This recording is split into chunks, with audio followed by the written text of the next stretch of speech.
ಎಲ್ಲರಿಗೂ ನಮಸ್ಕಾರ. Welcome to knowledge for life in Kannada channel. Disturb ಆಗಿದ್ದೀರಾ? ದಿನಾಲು ಯಾವುದೋ ಒಂದು ಆಲೋಚನೆ ನಿಮ್ಮ ಮೈಂಡ್ ಅಲ್ಲಿ ಬಂದು ನಿಮ್ಮನ್ನ ಪ್ರಶಾಂತವಾಗಿ ಇರೋಕೆ ಬಿಡ್ತಿಲ್ವಾ? ನಿಮ್ಮ ಕೆಲಸದ ಮೇಲೆ ನಿಮಗೆ ಕಾನ್ಸಂಟ್ರೇಷನ್ ಇಲ್ಲದೆ ಇರೋ ರೀತಿ ಆಗ್ತಿದ್ಯಾ? ಹಾಗಿದ್ರೆ ಈ ವಿಡಿಯೋ ನಿಮ್ಗೋಸ್ಕರನೇ. ಇಲ್ಲಿಯವರೆಗೂ ನೀವು ನಮ್ಮ ಚಾನಲ್ ನ ಸಬ್ಸ್ಕ್ರೈಬ್ ಮಾಡ್ಕೊಂಡಿಲ್ಲ ಅಂದ್ರೆ ಇವಾಗಲೇ ಸಬ್ಸ್ಕ್ರೈಬ್ ಮಾಡ್ಕೊಂಡು ಪಕ್ಕದಲ್ಲಿ ಇರುವ ಬೆಲ್ ಐಕಾನ್ ನ ಆಕ್ಟಿವೇಟ್ ಮಾಡ್ಕೊಳ್ಳಿ. ಜೀವನದಲ್ಲಿ ಪ್ರತಿಯೊಬ್ಬರು ತಿಳ್ಕೋಬೇಕಾಗಿರುವ ವಿಷಯಗಳು ಈ ವಿಡಿಯೋದಲ್ಲಿ ನಾನು ನಿಮ್ಮ ಜೊತೆ ಶೇರ್ ಮಾಡ್ಕೊಳ್ತಿದ್ದೀನಿ. ಸ್ವಲ್ಪ ಜಾಗ್ರತೆಯಿಂದ ಕೇಳಿಸಿಕೊಳ್ಳಿ. ಯಾವುದೋ ಒಂದು ದಿನ ಖಂಡಿತವಾಗ್ಲೂ ಇಲ್ಲಾಂದ್ರೆ ಇವಾಗ್ಲೇ ಇದರಲ್ಲಿ ಇರುವಂತಹ ವಿಷಯಗಳು ನಿಮಗೆ ಸಹಾಯವಾಗಬಹುದು. ಈ ವಿಡಿಯೋನ ಕೊನೆವರೆಗೂ ನೋಡಿದ್ರೆ ನಿಮ್ಗೆ ಅರ್ಥ ಆಗುತ್ತೆ. ಒಂದು ಸಾರಿ ಯಾರ ಮೇಲಾದ್ರೂ ನೆಗೆಟಿವ್ ಫೀಲಿಂಗ್ ಬಂದ್ರೆ ಅದು ಸುಳ್ಳೇ ಆಗಿದ್ರು ಕೂಡ ನಿಜ ಅಂತ ನಾವು ಇಮ್ಯಾಜಿನ್ ಮಾಡ್ಕೊಂಡು ಆ ವಿಷಯವನ್ನ ಅರಗಿಸಿಕೊಳ್ಳಕ್ಕೆ ಆಗದೇ ಇರೋ ಸಿಚುವೇಶನ್ಗೆ ಹೋಗ್ಬಿಡ್ತೀವಿ. ತುಂಬಾ ಜನ ಎಮೋಷನ್ಸ್ ನ ಕಂಟ್ರೋಲ್ ಮಾಡ್ಕೊಳ್ಳಕ್ಕೆ ಆಗದೇ ಇರೋದ್ರಿಂದ ಅವರ ಗುರಿಯನ್ನ ಮರೆತು ಬೇರೆ ವಿಷಯಗಳ ಬಗ್ಗೆ ಗಮನ ಕೊಡ್ತಿದ್ದಾರೆ.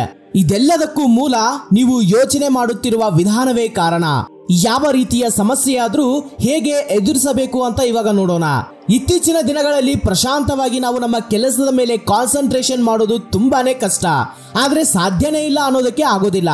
ಆದ್ರೆ ನೆಗೆಟಿವ್ ಫೀಲಿಂಗ್ಸ್ ನಿಮ್ಮನ್ನ ನಿಮ್ಮ ಕೆಲಸದ ಮೇಲೆ ಏಕಾಗ್ರತೆ ಇಲ್ಲದೆ ಇರೋ ರೀತಿ ಮಾಡ್ತವೆ. ನಿಮ್ಮಲ್ಲಿ ಏನೋ ಗೊತ್ತಿಲ್ಲದ ಕಳವಳ, ಬೆಳಿಗ್ಗೆ ಎದ್ದಿದ ತಕ್ಷಣ ನಿಮ್ಮ ಹಾರ್ಟ್ ಅನ್ನೋದು ಫಾಸ್ಟ್ ಆಗಿ ಬಡ್ಕೊಳ್ಳುತ್ತೆ, ಎಲ್ಲ ಚೆನ್ನಾಗೇ ಇರುತ್ತೆ. ಆದ್ರೂ ಏನೋ ಗೊತ್ತಿಲ್ಲದ ಭಯ, ಯಾವುದೋ ಊಹೆಗೂ ನಿಲುಕದ ಕಳವಳಕ್ಕೆ ನೀವು ಗುರಿಯಾಗ್ತೀರಾ.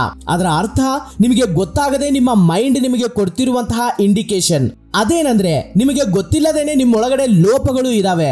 ಇಲ್ಲಾಂದ್ರೆ ಇವರ ಪರಿಚಯದಿಂದ ನೀವು ತುಂಬಾ ಪ್ರಾಬ್ಲಮ್ಸ್ ನ ಫೇಸ್ ಮಾಡೋ ಸಿಚುವೇಶನ್ ಬರಬಹುದು ಅಂತ ನಿಮ್ಮ ಮೈಂಡ್ ನಿಮಗೆ ಇಂಡಿಕೇಶನ್ ನ ಕಳಿಸ್ತಿರುತ್ತೆ. ನಿಮಗೆ ಗೊತ್ತಿಲ್ಲದ ಹಾಗೆ ನಿಮ್ಮೊಳಗೆ ಕಳವಳ ರೀತಿಯಲ್ಲಿ ಬಂದು ನಿಮ್ಮನ್ನ ಭಯಪಡಿಸುತ್ತೆ. ಇದಕ್ಕೆ ನೀವು ಮಾಡಿಕೊಂಡಿರುವ ಪರಿಚಯ ಯಾವ ರೀತಿಯದ್ದು, ಅವರಿಂದ ನಿಜವಾಗ್ಲೂ ನಿಮಗೆ ಇಲ್ಲಾಂದ್ರೆ ಬೇರೆಯವರಿಗೆ ಹಾನಿಯಾಗುತ್ತಾ, ಇಲ್ಲಾಂದ್ರೆ ನೀವೇ ತಪ್ಪು ಮಾಡ್ತಿದ್ದೀರಾ, ಈ ರೀತಿ ಎಲ್ಲವನ್ನು ನೀವು ಒಂದು ಸಾರಿ ನಿಮಗೆ ನೀವೇ ಕೇಳಿಕೊಳ್ಳಿ. ಅದಕ್ಕೆ ಸಮಾಧಾನ ನಿಮಗೆ ಸಿಗುತ್ತೆ. ನೀವು ಮಾಡ್ತಿರುವ ಕೆಲಸ ತಪ್ಪು ಅನ್ಸಿದ್ರೆ ಆ ಕೆಲಸವನ್ನ ಬಿಟ್ಬಿಡಿ. ಮನಸ್ಸು ಒಂದು ರೀತಿ ರೇಸ್ ನ ಕಲಿತಿರುವ ಕುದುರೆ ತರ, ಅದನ್ನ ಕಂಟ್ರೋಲ್ ಮಾಡೋದು ಅಷ್ಟು ಈಸಿ ಅಲ್ಲ ಅಂತ ಗೀತೆಯಲ್ಲಿ ಭಗವಾನ್ ಶ್ರೀ ಕೃಷ್ಣನು ಹೇಳಿದ್ದಾನೆ. ಅದನ್ನ ನಿಧಾನಕ್ಕೆ ಕಂಟ್ರೋಲ್ ಮಾಡೋಕೆ ಅಧ್ಯಾತ್ಮದತ್ತ ದೃಷ್ಟಿಯನ್ನ ಕೇಂದ್ರೀಕರಿಸಬೇಕು. ನಿಮಗೆ ಇಷ್ಟವಾದ ಫ್ರೆಂಡ್ಸ್ ಜೊತೆ ಸಮಯವನ್ನ ಕಳೀರಿ. ಒಂದು ಸಮಯದಲ್ಲಿ ನಿಮಗೆ ಆನಂದವನ್ನು ಕೊಟ್ಟ ಕೆಲಸಗಳ ಮೇಲೆ ನಿಮ್ಮ ದೃಷ್ಟಿಯನ್ನ ಇಡಿ. ಇಲ್ಲಾಂದ್ರೆ ಇನ್ಸ್ಪಿರೇಷನ್ ಕೊಡುವ ವಿಡಿಯೋಗಳನ್ನ ನೋಡಿ. ಇನ್ನೊಂದು ಮುಖ್ಯವಾದ ವಿಷಯ ಏನಂದ್ರೆ, ನೀವು ಮಾನಸಿಕ ಖಿನ್ನತೆಯಿಂದ ಹೊರಗೆ ಬರೋದಕ್ಕೆ ನೀವು ಮಾಡ್ತಿರುವ ಪ್ರಯತ್ನದಲ್ಲಿ ನಿಮಗೆ ಒಳ್ಳೆಯ ಅವಕಾಶ ಸಿಕ್ಕು ಸಮಾಜದಲ್ಲಿ ಒಂದು ಒಳ್ಳೆಯ ಸ್ಥಾನಕ್ಕೆ ಬೆಳಿತೀರಾ. ನಿಮ್ಗೆ ಗೊತ್ತಾ, ಒಂದು ದಿನದಲ್ಲಿ ನಾವು ಯಾವುದರ ಬಗ್ಗೆ ಜಾಸ್ತಿ ಸಮಯವನ್ನ ಯೋಚನೆ ಮಾಡ್ತೀವೋ ಅದೇ ತರ ನಾವಾಗ್ತೀವಿ ಅಂತ. ನಮ್ಮ ಆಲೋಚನೆಗಳಿಗೆ ಅಷ್ಟು ಶಕ್ತಿ ಇರುತ್ತೆ. ನೀವು ಒಳ್ಳೆಯದನ್ನ ಆಲೋಚನೆ ಮಾಡಿದ್ರೆ ನಿಮಗೆ ಗೊತ್ತಿಲ್ಲದೇನೆ ನಿಮ್ಮೊಳಗಡೆ ಆತ್ಮವಿಶ್ವಾಸ ಅನ್ನೋದು ಬರುತ್ತೆ. ನೀವು ಅಂದುಕೊಳ್ತಿರುವ ವಿಷಯಗಳು ದಕ್ಕಿಸಿಕೊಳ್ತೀರಾ.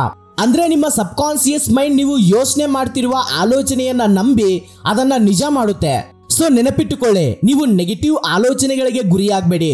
ನೀವು ಕೋರಿಕೊಳ್ತಿರುವ ಜೀವನ ನಿಮಗೆ ಸಿಗ್ಬೇಕಂದ್ರೆ ನೀವು ನೆಗೆಟಿವ್ ಆಲೋಚನೆಗಳಿಂದ ದೂರ ಇರಿ. ನಿಮ್ಮ ಎಲ್ಲಾ ನೆಗೆಟಿವ್ ಥಾಟ್ಸ್ ನ ಒಂದು ಪೇಪರ್ ಮೇಲೆ ಬರೆದು ಅದನ್ನ ಸುಟ್ಬಿಡಿ.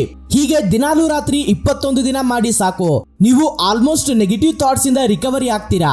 ಅದಾದ್ಮೇಲೆ ನೀವು ರೆಗ್ಯುಲರ್ ಆಗಿ ಯೋಗ, ಧ್ಯಾನ, ಪ್ರಾಣಾಯಾಮ ಮಾಡೋದಕ್ಕೆ ಶುರು ಮಾಡಿ. ನೀವು ಖಂಡಿತವಾಗ್ಲೂ ಪಾಸಿಟಿವ್ ಆಗ್ತೀರಾ. ಇನ್ನು ಮುಖ್ಯವಾದ ವಿಷಯ ಏನಂದ್ರೆ, ನೇಚರ್ಗೆ ಹತ್ತಿರವಾಗಿ ಅಂದ್ರೆ ಹಸಿರು ಪರಿಸರಕ್ಕೆ ಹತ್ತಿರವಾಗಿ ಆ ವಾತಾವರಣವನ್ನ ಆಸ್ವಾದಿಸಿ. ಇದನ್ನ ನಿಮ್ಮ ದಿನನಿತ್ಯ ಜೀವನದಲ್ಲಿ ಅಳವಡಿಸಿಕೊಳ್ಳಿ. ಇದರಿಂದ ನೀವು ದಿನದಿಂದ ದಿನಕ್ಕೆ ಪಾಸಿಟಿವ್ ಆಗ್ತಾ ಹೋಗ್ತೀರಾ. ಇನ್ನು ಮುಖ್ಯವಾದ ಪಾಯಿಂಟ್ ಏನಂದ್ರೆ, ದಿನನಿತ್ಯವೂ ನೀವು ಲೈಫ್ ಚೇಂಜಿಂಗ್ ಪಾಸಿಟಿವ್ ಅಫರ್ಮೇಷನ್ಸ್ ನ ಕೇಳಬೇಕು. ಇವು ಎಲ್ಲಿ ಸಿಗ್ತವೆ ಅಂದ್ರೆ, ನೀವು ಓನ್ ಆಗಿ ಕೂಡ ನೀವು ಕ್ರಿಯೇಟ್ ಮಾಡ್ಕೊಳ್ಬಹುದು. ನಿಮ್ಗೆ ಓನ್ ಆಗಿ ಕ್ರಿಯೇಟ್ ಮಾಡ್ಕೊಳ್ಳೋಕೆ ಬರೋದಿಲ್ಲ ಅಂದ್ರೆ ನಾನು already 51 life changing positive affirmations ನ ಕ್ರಿಯೇಟ್ ಮಾಡಿದ್ದೀನಿ. ಇವನ್ನು ಕೂಡ ನಾನು ನನ್ನ ದಿನನಿತ್ಯ ಜೀವನದಲ್ಲಿ ಬಳಸ್ತಾ ಇದ್ದೀನಿ, ದಿನನಿತ್ಯ ಜೀವನದಲ್ಲಿ ಕೇಳ್ತಾ ಇದ್ದೀನಿ.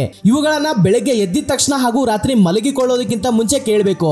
ಈ 51 ಲೈಫ್ ಚೇಂಜಿಂಗ್ ಪಾಸಿಟಿವ್ ಅಫರ್ಮೇಷನ್ಸ್ ನಿಮಗೆ ಒಂದು MP3 ಫೈಲ್ ರೂಪದಲ್ಲಿ ಸಿಗುತ್ತೆ, ಇನ್ನೊಂದು PDF ಫೈಲ್ ರೂಪದಲ್ಲಿ ಸಿಗುತ್ತೆ. PDF ಫೈಲ್ ಅಲ್ಲಿ ಸಿಕ್ಕಿರೋದನ್ನ ನೀವು ದಿನನಿತ್ಯ ಓದಬಹುದು. MP3 ಫೈಲ್ ಅಲ್ಲಿ ಸಿಕ್ಕಿರೋದನ್ನ ನೀವು ಬೆಳಗ್ಗೆ ಎದ್ದಿದ ತಕ್ಷಣ ಹಾಗೂ ರಾತ್ರಿ ಮಲಗಿಕೊಳ್ಳೋದಕ್ಕಿಂತ ಮುಂಚೆ ನೀವು ಕೇಳಿಸ್ಕೊಂಡ್ರೆ ಅದರಿಂದ ನಿಮ್ಮ ಸಬ್ ಕಾನ್ಸಿಯಸ್ ಮೈಂಡ್ ಅನ್ನೋದು ಪಾಸಿಟಿವ್ ಆಗಿ ಪ್ರೋಗ್ರಾಮ್ ಆಗಿ ನಿಮ್ಮ ಜೀವನದಲ್ಲಿ ಪಾಸಿಟಿವ್ ಸಿಚುವೇಶನ್ಸ್ ನ ಮ್ಯಾನಿಫೆಸ್ಟ್ ಮಾಡುತ್ತೆ. ಸೊ ಈ 51 ಲೈಫ್ ಚೇಂಜಿಂಗ್ ಪಾಸಿಟಿವ್ ಅಫರ್ಮೇಷನ್ಸ್ ನಿಮಗೆ ಬೇಕು ಅಂದ್ರೆ ಸ್ಕ್ರೀನ್ ಮೇಲೆ ಕಾಣಿಸ್ತಿರುವ ನಂಬರ್ಗೆ 51 ಲೈಫ್ ಚೇಂಜಿಂಗ್ ಪಾಸಿಟಿವ್ ಅಫರ್ಮೇಷನ್ಸ್ ಅಂತ ಮೆಸೇಜ್ ಮಾಡಿ. ಹಾಗೂ ಇದಕ್ಕೆ ಎನರ್ಜಿ ಎಕ್ಸ್ಚೇಂಜ್ ಗಾಗಿ ನಾನು 299 rupees ನ ಫೀಸ್ ಆಗಿ ಇಟ್ಟಿದ್ದೀನಿ. ಸ್ಕ್ರೀನ್ ಮೇಲೆ ಕಾಣಿಸ್ತಿರುವ ನಂಬರ್ಗೆ ಫೋನ್ ಪೇ ಅಥವಾ ಗೂಗಲ್ ಪೇ ಮಾಡಿ ಅದೇ ನಂಬರ್ಗೆ ಸ್ಕ್ರೀನ್ ಶಾಟ್ ನ ಕಳಿಸಿ. 51 ಲೈಫ್ ಚೇಂಜಿಂಗ್ ಪಾಸಿಟಿವ್ ಅಫರ್ಮೇಷನ್ ಬೇಕು ಅಂದ್ರೆ ನಮ್ಮ ಟೀಮ್ ಮೆಂಬರ್ ನಿಮಗೆ ಇಮಿಡಿಯೇಟ್ ಆಗಿ ವಾಟ್ಸ್ಆಪ್ ಅಲ್ಲಿ ಕಳಿಸ್ಕೊಡ್ತಾರೆ. ಸೊ ಸ್ನೇಹಿತರೆ, ಇದು ಇವತ್ತಿನ ವಿಡಿಯೋ. ಈ ವಿಡಿಯೋ ನಿಮಗೆ ಹೆಲ್ಪ್ ಆಗಿದ್ರೆ ಲೈಕ್ ಮಾಡಿ. ಚಾನಲ್ಗೆ ನೀವಿನ್ನೂ ಸಬ್ಸ್ಕ್ರೈಬ್ ಮಾಡ್ಕೊಂಡಿಲ್ಲ ಅಂದ್ರೆ ಇವಾಗಲೇ ಸಬ್ಸ್ಕ್ರೈಬ್ ಮಾಡ್ಕೊಂಡು ಪಕ್ಕದಲ್ಲಿ ಇರುವ ಬೆಲ್ ಐಕಾನ್ ಕ್ಲಿಕ್ ಮಾಡಿ. Thank you for watching this video. Jai Hind.